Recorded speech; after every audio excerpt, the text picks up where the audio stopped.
აქცენტებს გავამახვილებთ მხოლოდ ერთ საკითხზე და ეგ იქნება სიმართლე. სიმართლეს დადასტურდა ჩემს მიერ მოყვანილი 6 მოწმით, რომელიც ბრალდების მხარენ გახადა უდაოდ და ეს იმას ნიშნავს, რომ თითოეულ სიტყვას, რომელიც გამოკითხვაზე უხუში არის მითითებული დაეთანხმა, კერძოდ იმას, რომ ნიკოლოზ ჯავახიშვილს არავისთვის არ შეუძლია საფრთხე და სამართალდამცავების მიმართულებით არანაირი პიროტექნიკა არ გაუწია. რაც შეეხება ნიკოლოზ ჯავახიშვილს, ის აუცილებლად ისარგებლებს საბოლოო სიტყვით.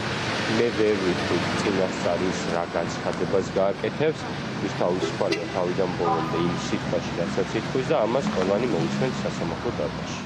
მოლოდინებთან დაკავშირებით, ქალბატონ ჭედროშვილთან დაკავშირებით ცუდ ნამდვილად ვერ ვფიქრობ იმ ნაწილში, რომ დაცვის მხარეს გვაძლევდა შესაძლებლობას ჩვენი დაცვის ქვეშ მყოფები დაგვეცვა, რასაც ჩვენ სხვა პროცესებზე ვხედავთ, ჟურნალისტები ვხედავთ, რომ ასე არ ხდება, მაგრამ ეს არ ნიშნავს იმას, რომ განაჩენზე რაიმე სახით აისახება ის.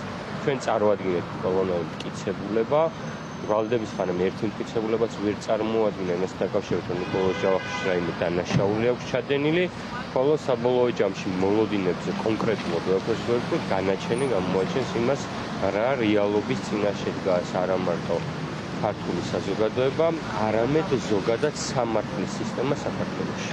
თითქმის 9 თვე გავიდა 4 სექტემბერს გადის 9 თვე ზვიად ცეცხლაძის დაკავებიდან.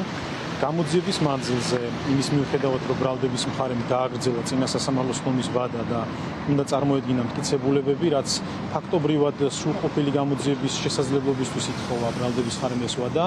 ამ ვადაში ბრალდების მხარეს არ წარმოუდგენია სასამართლოში მტკიცებულებები, რომელი მტკიცებულებებითაც გონიურულ ეჭვმიღმა სტანდარტი დაადასტურებდა ზვიად ცეცხლაძის და წარმოდგენილი ბრალდებულების ბრალეულობას.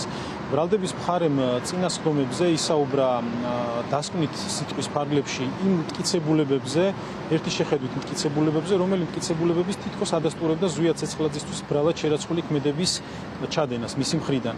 მაგრამ რეალურად ბრალდების მხარეს არ უსაუბრია კონკრეტულ ფაქტებზე, მტკიცებულებებით, რომელი მტკიცებულებებითაც გონიურულ ეჭვმიღმა სტანდარტი დაადასტურებდა მისთვის ბრალად შერაცხული ქმედების ჩადენას და შესაბამისად ჩვენ დღეს დასკვნით ნაწილში შევეცდებით, რომ ძალიან მოკლედ გავაკეთოთ აქცენტები მუხლის დისპოზიციაზე, ასევე იმ მტკიცებულებებზე, რომელი მტკიცებულებებიც იქნა წარმოდგენილი ასევე დაცვის მხარის მხრიდან და იმ დარღვევებზე, რომელი დარღვევებიც ძალიან მრავლად არის ზვიად ცეცხლაძის სისხლის სამართლის საქმეში.